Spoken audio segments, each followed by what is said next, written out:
Salve, salve, gente boa! E aí, tudo bem? Seja bem-vindo, muito bem-vindo ao canal.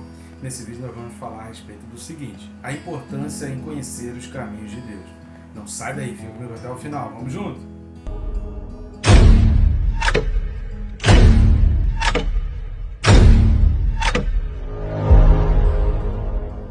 Mas antes, não deixe de se inscrever, né? Clica aí, é bem rápido, tem um botão aí de se inscrever ao lado do nome do canal, e aí você já clicando ali, pronto, já vai estar inscrito. Eu sugiro e recomendo clicar também no sininho, porque o nosso dia a dia, tanta coisa corrida, tanta coisa que a gente faz, se não tiver o lembretezinho, um avisozinho ali, uma notificação de que a gente precisa estudar a palavra, a gente acaba deixando para depois e acaba não fazendo.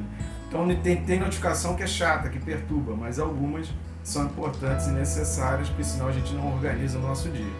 Conto contigo também para curtir, comentar, compartilhar, ajudar a gente a alavancar o canal, levando a palavra de Deus para mais pessoas. Jesus disse: ide pelo mundo e levar o evangelho a toda criatura. Nunca foi tão fácil cumprir o ide de Jesus. E só mais um pedidinho, na descrição aqui do vídeo tem os links onde você pode comprar e adquirir os nossos livros. São 2 livros, um livro é o Quem Se Importa com Deus, que é mais antigo, e o outro livro, que é lançamento, que é o Perca Peso Tirando a Trave do Olho. São 2 livros muito bons, o Quem Se Importa com Deus é menor, e o Perca Peso Tirando a Trave do Olho, que é um preparo, preparando a noiva para se encontrar com um cordeiro excelente, vale a pena, eu recomendo a você. Por enquanto a gente tem em capa comum e capa dura só na Amazon. Então pela Amazon você consegue adquirir o livro capa comum e capa dura. E também de forma digital. Hoje em dia a maioria está preferindo digital porque vai lendo no smartphone, e aí lê na condução, lê nos momentos que está ali no descanso do almoço e tal, pode ler no trabalho, no momento de hora livre, em qualquer lugar. Então tendo o livro ali no smartphone, isso facilita muito para não perder a leitura. Posso contar contigo? E assim, adquirindo o livro, você está auxiliando, você está nos ajudando no nosso ministério. Estamos aqui uma obra missionária e fazemos esse trabalho sem nenhuma ajuda de nenhuma instituição e sem nenhuma remuneração. Vamos junto nessa? Texto desse vídeo, Hebreus capítulo 3, os versículos são de 9 a 11. Hebreus 3, de 9 a 11, diz assim: onde os vossos pais me tentaram, pondo-me à prova, e viram as minhas obras por 40 anos. Por isso, me indignei contra essa geração e disse: estes sempre erram no coração. Eles também não conheceram os meus caminhos. Assim, jurei na minha ira: não entrarão no meu descanso. Querida, é muita coisa aqui, e aquilo que a gente sempre fala nos nossos vídeos, a Bíblia explica a própria Bíblia. Então, se a gente quer entender, a gente precisa entender princípios. A Bíblia, mais do que um livro de ordenanças e mandamentos, ela é um livro de princípios. Nós precisamos entender os princípios bíblicos. A Bíblia tem princípios que a gente precisa conhecer. E não dá para conhecer fazendo pesquisinha por nome, em aplicativo. É preciso um estudo e ler as referências, ler textos bíblicos que ajudam a gente a entender o contexto histórico do que está sendo falado, a gente entender as épocas em que os textos foram escritos, a gente tentar entender as razões pelas quais naquele momento o texto foi escrito, porque todo texto bíblico ele tem significado para a época e ele tem a sua aplicação para tempos futuros. Por isso a gente vai destacar alguns pontos importantes e a gente vai ler bastante versículo para a gente entender. Primeiro vamos voltar àquele trecho que nós já lemos nos 2 últimos vídeos, mas que vale a pena essa leitura, que está lá em Êxodo 17, do 1 ao 7. Êxodo 17, do 1 ao 7. Diz assim, olha: tendo partido toda a congregação dos filhos de Israel do deserto de Sim, fazendo suas paradas, segundo o mandamento do Senhor, acamparam-se em Refidim, e não havia ali água para o povo beber. Aqui a gente já percebe que o povo até estava sendo obediente. Mas vamos continuar. Contendeu, pois, o povo com Moisés e disse: dá-nos água para beber. Respondeu-lhes Moisés: por que contendeis comigo? Por que tentais ao Senhor? Por isso que lá no texto de Hebreus, citando o Salmo 95, lembrando que a gente está comentando de Hebreus 3, é uma citação do Salmo 95, fala do dia da tentação. Por que tentais ao Senhor? E por que está falando de tentação? Está tentando ao Senhor? Porque está pondo o Senhor à prova, está querendo colocar o Senhor à prova, mas não pela capacidade e pelo poder do Senhor, pela fé que eles não tinham no Senhor. Versículo 3. Tendo aí o povo sede de água, murmurou contra Moisés e disse: por que nos fizeste subir do Egito para nos matares de sede, a nós, a nossos filhos e aos nossos rebanhos. Esse é um argumento, essa é uma dúvida, que quem tem fé e confiança e sabe no Deus que confia, jamais faria. É a primeira evidência, o primeiro sintoma de que o coração deles não estava no Senhor, de que eles não tinham fé no Senhor. Eles estavam ali obedientes, estavam esperançosos. Uma coisa é você ter esperança, outra coisa é você ter fé. Esperança é porque eu estou baseado ali em alguma coisa que eu consigo ver, alguma coisa concreta, alguma coisa que eu já estou fazendo, que eu sei que eu vou colher. A fé é crer no impossível, a fé é crer que Deus vai fazer do nada, a fé é crer que Deus vai construir do caos. Então a fé é você acreditar sem ter nenhuma base visível. Por isso que Jesus falou para Tomé, né? Bem-aventurados que não viram e creram. Porque isso é a fé.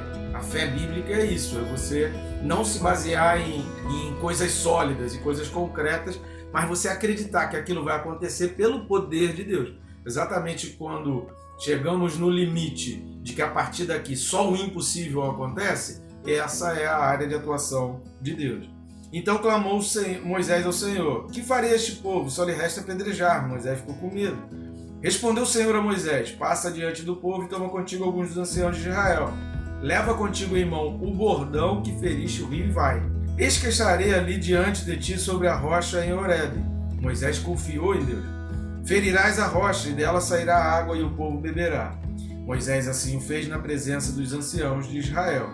E chamou o nome daquele lugar Massá e Meribá, que é exatamente significado de provação e tentação, por causa da contenda dos filhos de Israel e porque tentaram o Senhor, dizendo: está o Senhor no meio de nós ou não?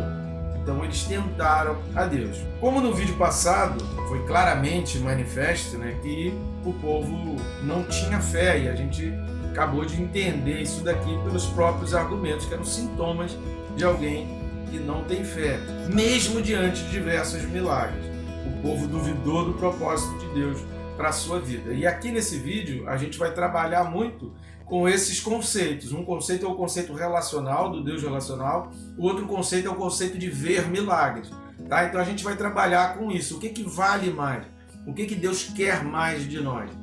O relacionamento ou ficar fazendo milagres para que a gente siga milagres, para que a gente siga somente os milagres feitos? Uma outra expressão que vai falar aqui, e aí voltando lá para Hebreus capítulo 3, versículo 9, no final vai dizer, né? E viram as minhas obras por 40 anos.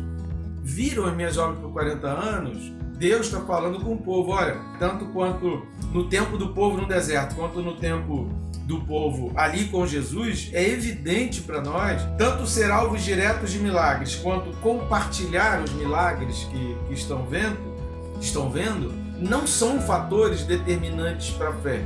E a gente vai começar a observar isso e Deus vai chamar a atenção, lembrando que isso aqui é um texto do Antigo Testamento, lá do Salmo 95, que o autor Hebreus está fazendo lembrar os seus leitores ali, aos destinatários da carta, de que, olha, milagres não são suficientes. Se fosse suficiente, aquele povo todo teria entrado na Terra Prometida e não teria levado 40 anos para entrar. Só levaram 40 anos por causa da incredulidade, porque faltou fé, porque faltou a confiança em Deus. Contemplar milagres e ver milagres não é a característica principal para crer. A gente vai falar um pouco mais sobre isso, porque aí de repente você vai... mas eu li lá em João, capítulo 2, no primeiro milagre de Jesus, da transformação da água em vinho, que os discípulos viram o milagre, por isso creram. A gente vai chegar lá, calma. Lá no final a gente vai comentar a respeito disso.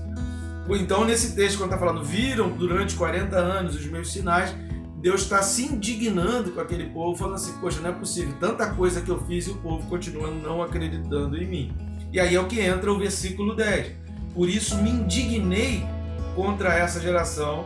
E Deus então falou, esses sempre erram no coração. E aqui é um alerta importante de Deus, que a gente também vai falar um pouco mais no final desse vídeo, com alguns versículos bíblicos que nos chamam a atenção para isso. Cuidado com o teu coração. Cuidado com o teu coração.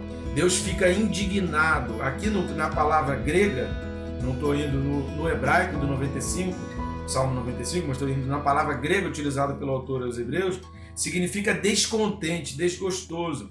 É uma amostra para as gerações futuras de que milagres não conduzem à salvação e nem aprofundam o relacionamento entre homem e Deus. Milagres, eles não levam o homem à salvação e muito menos são os milagres a base única para alguém se aprofundar no relacionamento com Deus. É um erro nosso achar que a gente precisa fazer milagres para o povo crer. A gente vai falar sobre isso. Muito cuidado com essa coisa de precisa ter milagres para crer. Não é assim que funciona e essa não é a vontade de Deus. E é exatamente esse o alerta que o autor dos Hebreus está dizendo. Porque ele está escrevendo para quem? Para judeus que têm todo esse conhecimento dessa tradição de Moisés, do povo no deserto. Eles têm conhecimento disso. O autor de Hebreus está trazendo exatamente o alerta, olha, cuidado, não fica baseado em sinais e maravilhas, nas coisas que Deus pode fazer de milagres. Vocês precisam ter relacionamento. O mais importante para vocês é o coração na obra, é a palavra cravada e guardada no coração. É isso que alimenta a fé, é isso que sustenta a fé. O relacionamento do homem com Deus, ele não pode se basear, se sustentar em milagres. Jesus disse que Ele é a pedra fundamental, Ele é a pedra sobre a qual a igreja precisa se sustentar. E é como que Ele se torna a pedra fundamental para a gente? Crendo. Jesus tirou o pecado do mundo, eis o Cordeiro de Deus que tira o pecado do mundo. Mas de que mundo? Do que crê? Então só daquele que crê. João 3,16 vai falar, somente aquele que crê, o pecado é retirado. Aquele que vive no pecado, que vive à procura do pecado, não vai sair. Há texto que fala, eis que põe diante de ti a morte e a vida, escolhe, pois, a vida. Deuteronômio capítulo 28. A gente precisa escolher a vida, a gente precisa fazer uma escolha. Se não fizer a escolha, o pecado não sai, a gente vai continuar. Gênesis capítulo 4, Deus falou para Caim, olha, cuidado que o pecado está batendo na tua porta. Não abra a porta para o pecado. Cuidado, você precisa dominar. E é isso que a gente precisa entender, que nós dominamos o nosso coração. No próximo vídeo, a gente vai falar sobre essa questão da gestão do coração. Não vou entrar nesse detalhe agora, porque é tema do próximo vídeo. E o quarto ponto que a gente vai falar, erram no coração. Estes sempre erram no coração. É um princípio bíblico que não apenas confirma tudo que a gente falou antes aqui, nesse vídeo e nos vídeos passados, mas também deixa claro o que mais importa para Deus. O mais importante para Deus não é que você creia porque viu o milagre. Exatamente esse foi o argumento de Jesus diante de Tomé. Poxa, você precisa ver para crer. Bem-aventurado, mais felizes, agrada mais ao meu coração. Aquele bem-aventurado ali de Jesus diante de Tomé significa, poxa, o meu coração fica muito mais feliz, eu tenho muito mais prazer naqueles que não veem, não precisam ver sinais e maravilhas, mas simplesmente creem. Vamos ler vários textos? Vamos começar por Hebreus capítulo 3 mesmo, o versículo 6. Fala assim, Cristo, porém, como filho em sua casa, a qual casa somos nós, se guardarmos firmes até o fim a ousadia e a exultação na esperança. Nós já temos um vídeo aí correspondente ao versículo 6, vai lá e você vai entender melhor. Versículo 14, que a gente vai falar alguns vídeos para frente. Porque nos temos tornado participantes de Cristo, se de fato guardarmos firme até o fim a confiança que desde o princípio tivemos. Não é se de fato contemplarmos milagres, se de fato vermos bastante milagres, se de fato muitos milagres acontecerem no nosso meio. Não. A gente só é participante de Cristo se a gente guarda firme até o fim. Não é durante um tempo, não é durante um período, não é durante uma vez por semana, não é durante 10 vezes por ano. É até o fim da nossa vida, da nossa existência, a confiança, a fé que desde o princípio nós tivemos. Mateus 19:17, aqui diante do jovem rico. Então, Mateus 19:17, respondeu Jesus para o jovem rico: por que me perguntas acerca do que é bom? Bom só existe um. Se queres, porém, entrar na vida, guarda os mandamentos. A salvação não depende de ver milagres, depende de guardar os mandamentos no teu coração. É disso que vai depender toda a tua vida e toda a sustentação da tua fé vai depender do quanto você guarda e da importância que você dá em guardar os mandamentos no teu coração. Mateus 28:20. aqui na grande comissão, né? O chamado de Jesus para a grande comissão. Ensinando-os a guardar todas as coisas que vos tenho ordenado. E eis que estou convosco todos os dias até a consumação do século. A nossa mensagem tem que ser ensinar a guardar. Jesus não está falando e fazendo milagres para crerem, e ensinando-os a verem milagres, ensinando-os a participar de milagres. Não. A salvação reside em guardar os mandamentos. Vamos ler mais. João 14, a partir do 15 ao 24, fala assim, olha, se me amais, guardareis os meus mandamentos. E eu rogarei ao Pai, e Ele vos dará outro Consolador, a fim de que esteja para sempre convosco. O Espírito da verdade, que o mundo não pode receber, porque não o vê nem o conhece, vós o conheceis, porque Ele habita convosco. Olha a importância da presença de Deus. E estará em vós. Não vos deixarei órfãos, voltarei para vós outros. Independente do relacionamento que você teve com seu pai e sua mãe, Deus está dizendo que Ele habitando em você, você não vai se sentir órfão, abandonado, sozinho.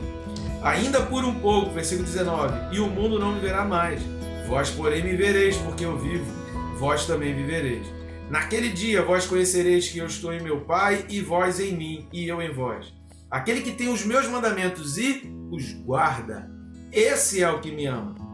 E aquele que me ama será amado por meu Pai, e eu também o amarei e me manifestarei a ele. Disse-lhe Judas, não Iscariote, de onde procede, Senhor, que estás para manifestar-te a nós e não ao mundo?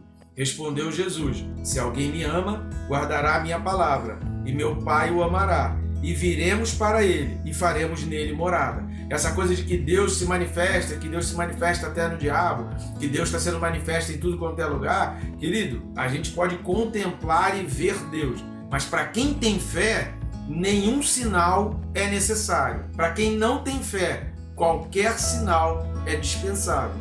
Vai depender do que você crê. Ver sinais e ver coisas, ver maravilhas, para quem tem fé, aquilo alimenta, aquilo fortalece, aquilo impulsiona, aquilo dá um gás, aquilo faz você voar mais alto. Para quem não tem fé, ele vai questionar, ele vai duvidar, ele vai colocar na ciência, ele vai querer outra explicação, ele ainda não vai entender. Então, primeiro você guarda os mandamentos, primeiro você crê, depois os milagres podem fazer algum efeito. Se você não crê, para aquele que não crê, os milagres não vão fazer efeito nenhum. E Deus não vai se manifestar. Quando você crê, Ele habita em você, você guarda o mandamento, e aí Deus se manifesta na tua vida. Deus se torna evidente, Deus se torna claro na tua vida. Deus se manifesta de forma presente, você sente a presença, você entende o poder, você sente o cuidado de Deus na tua vida. Vamos ler mais, querido. Vamos parar por aqui não. Romanos 10, versículos 9 e 10. Paulo vai falar assim, se com a tua boca confessares Jesus como Senhor e em teu coração creres que Deus o ressuscitou dentre os mortos, serás salvo. Porque com o coração se crê para a justiça e com a boca se confessa a respeito da salvação.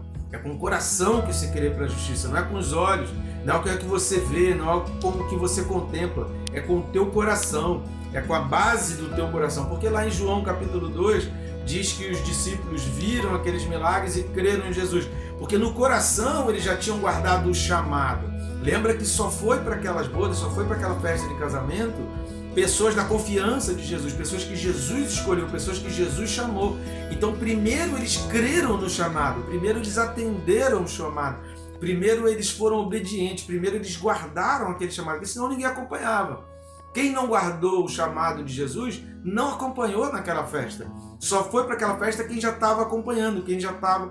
E aí sim, para quem crê, um milagre fortalece, um milagre faz você acreditar mais ainda, o milagre faz você crescer no relacionamento, o milagre te sustenta, o milagre te eleva. Para quem não crê, cara, muitos milagres não são suficientes para motivar a pessoa, porque primeiro a gente tem que acreditar na palavra. Nós primeiro acreditamos numa promessa, e é baseado nessa promessa que a gente caminha. E aí qualquer milagre que acontecer, mesmo que seja pouco, aquilo só vai fortalecer, só vai impulsionar. Mas a gente não depende de milagres. A gente está seguro e firme na promessa, porque a gente sente a presença de Jesus em nosso meio, porque nós buscamos essa presença. Confessamos com a boca, cremos no coração e confessamos com a boca. Vamos mais, querido. Deuteronômio 11, a partir do versículo 18 até o 21, fala assim: Ponde, pois, estas minhas palavras no vosso coração e na vossa alma. Atai-as por sinal na vossa mão, para que estejam por frontal entre os olhos. Ensinai-as a vossos filhos, falando delas assentados em vossa casa e andando pelo caminho, e deitando-vos e levantando-vos. Escrevei-as nos umbrais de vossa casa e nas vossas portas, para que se multipliquem os vossos dias e os dias de vossos filhos na terra, que o Senhor, sob juramento, prometeu. Então é a promessa que sustenta, dar a vossos pais, e sejam tão numerosos como os dias do céu acima da terra. A promessa, é a firme promessa, é a palavra de Deus, é o mandamento, andando pelo caminho, é no caminhar com Deus, é no relacionamento que essa palavra é firmada no nosso coração, e é isso que vai gerar salvação, não são os milagres. Vamos mais? Provérbios 7, versículos de 1 a 4. Diz assim: Filho meu, guarda as minhas palavras e conserva dentro de ti os meus mandamentos. Guarda os meus mandamentos e vive, e a minha lei como a menina dos teus olhos. Ata-os aos dedos, escreve-os na tábua do teu coração. Dize a sabedoria: tu és minha irmã, e ao entendimento chama teu parente. E tem muita gente querendo discutir manchetes. Às vezes eu posto esse vídeo aí em alguns canais, ou a gente vai divulgando em alguns grupos de Facebook, do Instagram, as pessoas ficam discutindo a manchete, essa imagenzinha do vídeo, as pessoas não assistem o vídeo. Nós estamos vivendo tempo onde as pessoas não estão chamando a sabedoria, como se você é minha irmã. As pessoas não buscam a sabedoria. As pessoas não querem gastar 20, 30 minutos para assistir um vídeo, para ouvir mensagem, para ler o texto bíblico, para meditar, mais 10 ou 15 minutos para meditar, para refletir, para perguntar, para tentar entender Deus. As pessoas não querem. Elas querem discutir manchete, saem jogando coisas, às vezes ofendendo. Tem gente que vem com palavras de ofensa, com palavras, totalmente depreciatórias, em cima de uma manchete que ela leu, em cima, de uma imagenzinha, de uma frase que ela leu. Não tem como colocar numa imagem de chamada, de qualquer rede social para poder anunciar o vídeo, eu não tenho como colocar tudo que eu falo no vídeo. Então eu digo lá o tema. O sábio vai procurar e vai assistir o vídeo. Quem não tem sabedoria, não quer sabedoria, e o tolo vai ficar discutindo a mensagem. A primeira coisa que, quando a pessoa começa a ofender com base na mensagem, isso diz mais sobre ela do que sobre mim. Porque eu sei o que eu estou fazendo, eu sei o meu chamado, eu sei o tempo que eu estou gastando, eu sei o quanto que eu estou estudando para poder trazer esses vídeos. Então, quando a pessoa começa a ofender, discutir, debater, coisa lá, que o vídeo está explicando, mas que ela nem assistiu o vídeo, eu já percebo logo que não viu o vídeo. E assim ela diz mais sobre ela do que sobre mim. Tá bom, gente? E por último, caminhos. Caminhos está falando de relacionamento. E esse descanso aqui é o descanso eterno. Está falando da glória. Está falando do descanso eterno. Por isso que o autor dos Hebreus está trazendo isso. Porque a palavra de Jesus é a nossa vocação celestial. Assista os vídeos correspondentes ao capítulo 2 aí. E que Deus te abençoe, rica e abundantemente.